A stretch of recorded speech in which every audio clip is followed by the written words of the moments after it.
வணக்கம் and welcome to ஸ்டாக்கினஸ் channel. Success story of Warren Buffett series 18. Warren பஃபட்டோட லைஃப்பில் இதுக்கப்புறம் பெஞ்சமின் கிரஹாம் அப்படிங்கிற ஒரு அற்புதமான குரு இல்லாமல் போயிட்டார். ஏன்னா அவர் இறந்துட்டார். 1956 வாரன் பஃபட்க்கு 28 வயசு கம்ப்ளீட்டட். அப்போ அவர் கையில் எவ்வளோ சேவிங்ஸ் தெரியுமா வச்சுருந்தாரு?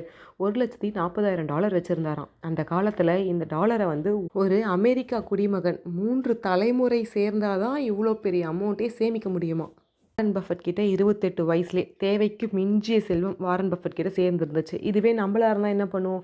சொகுசான வாழ்க்கை, சொகுசான காரு, பங்களா அப்படின்னு செட்டில் ஆகிருப்போம். ஆனால் அவர் என்ன யோசிச்சார்னா, இதுக்கப்புறம் தான் என்னோட பிஸ்னஸ் லைஃபே நான் ஸ்டார்ட் பண்ண போகிறேன் அப்படின்னு சொல்லி யோசிச்சாராம். அப்பாவோட ஆஃபீஸ்லேயும் வேலை செஞ்சாச்சு. கிரஹாமை முதலாளியாக ஏற்றுக்கிட்டு அவருக்கு கீழேயும் கொஞ்ச நாள் வேலை செஞ்சாச்சு. இனிமேல் யார் கீழேயும் வேலை செய்ய முடியாது. அதனால் நாமளே சுயமாக ஒரு நிதி நிறுவனம் தொடங்கலாம் அப்படின்னு முடிவு பண்ணிட்டாராம். இதுக்கு முன்னாடியே மியூச்சுவல் ஃபண்ட்னா என்ன, அது எப்படி இயங்கும், அதுக்கு எவ்வளோ கமிஷன் எடுப்பாங்க அப்படிங்கிற விஷயத்தெல்லாம் தெளிவாக சொல்லியிருந்தேன். இப்போது அமெரிக்காவில் ஒரு சர்வே எடுத்திருக்காங்களாம். அது என்னென்னா, மியூச்சுவல் ஃபண்டும் மதுபான கடையும் இது ரெண்டுத்தையும் கம்பேர் பண்ணும்போது மியூச்சுவல் ஃபண்டில் தான் அதிக லாபம் ஈட்ட முடியுது அப்படின்னு சொல்லி ஒரு சர்வே ரிசல்ட் வந்திருக்கு. அதனால் டெய்லி ஒரு மியூச்சுவல் ஃபண்ட் நிறுவனம் உருவாகிட்டே தான் இருக்குதாம். இவ்வளோ காம்படிஷன் நிறைந்த ஒரு மியூச்சுவல் ஃபண்ட் பிளாட்ஃபார்மில் வாரன் பஃபட் கொஞ்சம் சர்வே பண்ணணும் அப்படின்னா அவர் ரொம்பவே தனித்துவமாக தெரிஞ்சிருக்கணும். அதுக்காக அவர் சில பிளான்லாம் எக்ஸிக்யூட் பண்ணாராம். எவ்வளோ ஸ்மார்ட்டாக மூவ் பண்ணியிருக்காருன்றதை சொல்கிறேன் கேளுங்க. ஜென்ரலாக எல்லா மியூச்சுவல் ஃபண்ட்லேயும் லாபம் வந்தாலும் சரி, நஷ்டம் வந்தாலும் சரி, கம்பெனிக்கு சேர வேண்டிய 2% கமிஷனை எடுத்துப்பாங்க. ஆனால் வாரன் பஃபட் ஸ்டார்ட் பண்ண மியூச்சுவல் ஃபண்டில் அவர் என்ன சொல்கிறாருன்னா, லாபம் வந்தாலும் சரி, நஷ்டம் வந்தாலும் சரி, நான் 4% லாபத்தை உங்களுக்கு கண்டிப்பாக ஷோராக தருவேன் அப்படின்னு சொல்லி ப்ராமிஸ் பண்ணுறாரு. அவரும் பிஸ்னஸில் லாபம் பார்க்கணும் இல்லையா? அதனால் அவர் இன்வெஸ்ட் பண்ணுற மியூச்சுவல் ஃபண்ட் கம்பெனிஸில் 4% மேலே எவ்வளோ ப்ராஃபிட் வந்தாலும் 3/4 இன்வெஸ்ட் பண்ண பீப்புளுக்கும் 1/4 வாரன் பஃபட்டுக்கும் வந்துடணும் அப்படின்னு சொல்லி ஒரு அக்ரிமெண்ட் போடுறாரு. உங்களுக்கு இப்போ இன்னும் கொஞ்சம் புரிகிற மாதிரி சொல்லணும்னா, உங்ககிட்ட ஒரு $100 இருக்குது. அதை நீங்கள் மியூச்சுவல் ஃபண்டில் போயிட்டு இன்வெஸ்ட் பண்ணுறீங்க. நீங்கள் இன்வெஸ்ட் பண்ணதும் அந்த $100 $50 குறைஞ்சிடுச்சு அப்படின்னா, மியூச்சுவல் ஃபண்ட் அதுலேருந்து $2 கமிஷன் எடுத்துக்கிட்டு உங்களுக்கு $48 கொடுப்பாங்க. செகண்ட் ஒன், இப்போ நீங்கள் போட்ட அந்த $100 லாபமும் இல்லை, நஷ்டமும் இல்லை. நீங்கள் போட்ட அதே காசுலேயே அப்படியே இருக்குனாலும் இயரோட எண்டில் $2 கமிஷன் எடுத்துக்கிட்டு உங்களுக்கு $98 கொடுத்துருவாங்க. இதுவே நீங்கள் போட்ட $100 டபுள் மடங்காக உயர்ந்துருச்சு, அதாவது $200 ஆயிடுச்சுன்னு வச்சுக்கோங்களேன், உங்களோட மியூச்சுவல் ஃபண்ட் கம்பெனி $2 கமிஷன் எடுத்துக்கிட்டு உங்கள் கையில் $198 கொடுத்துருவாங்க. இந்த சினாரியோஸ் எல்லாமே உங்களுக்கு புரிஞ்சது தானே? இப்போது வாரன் பஃபட் கிட்ட அந்த $100 கொடுத்தோன்னா அவர் அதை எப்படி இன்வெஸ்ட் பண்ணி உங்கள் கையில் எப்படி கொடுப்பாருன்னு பார்க்கலாம்.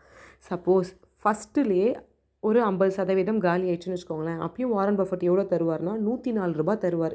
ஏன்னா அவர் தான் 4% உங்களுக்கு லாபம் பண்ணி தரேன்னு சொல்லிட்டார்ல. ஸோ அவங்க போட்ட இன்வெஸ்ட்மெண்ட்டோட அந்த 4% கமிஷன் சேர்த்து $104. செகண்ட் சினாரியோவில் அது லாபமும் அடையலை, நஷ்டமும் அடையலை, அதே அமௌண்ட்டில் $100 இருக்குதுன்னு வச்சுக்கோங்களேன், அப்பயும் வாரன் பஃபட் $104 தருவார். ஏன்னா அவர் ப்ராமிஸ் பண்ணியிருக்காரு. தேர்ட் சினாரியோவில் அது டபுள் மடங்கு ப்ராஃபிட் ஆயிடுச்சு, $200 வந்துருச்சுன்னு வச்சுக்கோங்களேன், அப்போ வாரன் பஃபட் எவ்வளோ கொடுப்பாரு அப்படின்னா $176 தருவார். ஆக்சுவலாக இங்கே தான் அவருக்கு $24 லாபம் கிடைக்கிது. ஏன் வாரன் பஃபட் இவ்வளோ பெரிய ரிஸ்க் எடுக்கிறாரு? எல்லார் போலையும் அவரும் 2% கமிஷன் எடுத்துக்கிட்டு மியூச்சுவல் ஃபண்டில் இன்வெஸ்ட் பண்ணிட்டு போயிருக்கலாம்ல. ஆனால் மற்றவங்ககிட்ட இருந்து பிஸ்னஸ் நிறைய அவர் கலெக்ட் பண்ணணும்னு நினச்சி தான் இப்படி ஒரு ரிஸ்க் எடுக்கிறாரு. அது மட்டும் இல்லாமல் ஒரு வேலையாட்களுக்கு எப்படிலாம் வேலை செஞ்சால் லாபம் சம்பாதிக்க முடியுங்கிறது நல்லாவே தெரியும். பெஞ்சமின் கிரஹாமோட சிஷ்யனாக வேற இருந்திருக்காரு. சும்மாலாம் இந்த மாதிரி ஆஃபர் அள்ளி கொடுக்க மாட்டார். இவரோட கவர்ச்சிகரமான ஒரு திட்டத்தை பார்த்து நிறைய பேர் இவர்கிட்ட இன்வெஸ்ட் பண்ண வந்திருக்காங்க. நிறைய பேர்னால் அந்த காலத்தில் 7 பேர் தான் இன்வெஸ்ட் பண்ணியிருக்காங்க. ஆனால் அதுவே நிறைய பேராம். 7 பேரில் யார் யாரெல்லாம் அடங்குவாங்கன்னா, அவங்களோட அக்கா, அக்காவோட கணவர், அத்தை, அது மட்டும் இல்லாமல் அவரோட நெருங்கிய நண்பர்கள், இப்படின்றது தான் 7 பேர். அது மட்டும் இல்லாமல் இவரோட கை காசு $100 போட்டு மொத்தமாக 7 பேராக சேர்ந்து ஒரு நிதி நிறுவனத்தை உருவாக்கியிருக்காங்க. அந்த நிதி நிறுவனத்தோட பேர் பஃபட் அசோசியேஷன் லிமிடெட். மியூச்சுவல் ஃபண்டில் இன்வெஸ்ட் பண்ணியிருக்கிறது சொந்தக்காரங்க, ஃப்ரெண்ட்ஸ் இவங்கெல்லாம் தாண்டி அவர் பிஸ்னஸாக மட்டும்தான் பார்த்தார். சப்போஸ் நஷ்டம் அடைஞ்சிச்சு அப்படின்னா அவங்க எல்லாருக்கும் நம்ம சொன்ன மாதிரி அவங்க பண்ண இன்வெஸ்ட்மெண்ட்டோட சேர்த்து 4% எக்ஸ்ட்ரா கொடுத்துடணும். லாபம் வந்துச்சுன்னா மட்டும்தான் 25% ஆஃப் ப்ராஃபிட் இவருக்கு, மித்த எல்லாமே இன்வெஸ்ட் பண்ண அவங்களுக்கு தான் போய் சேரும்.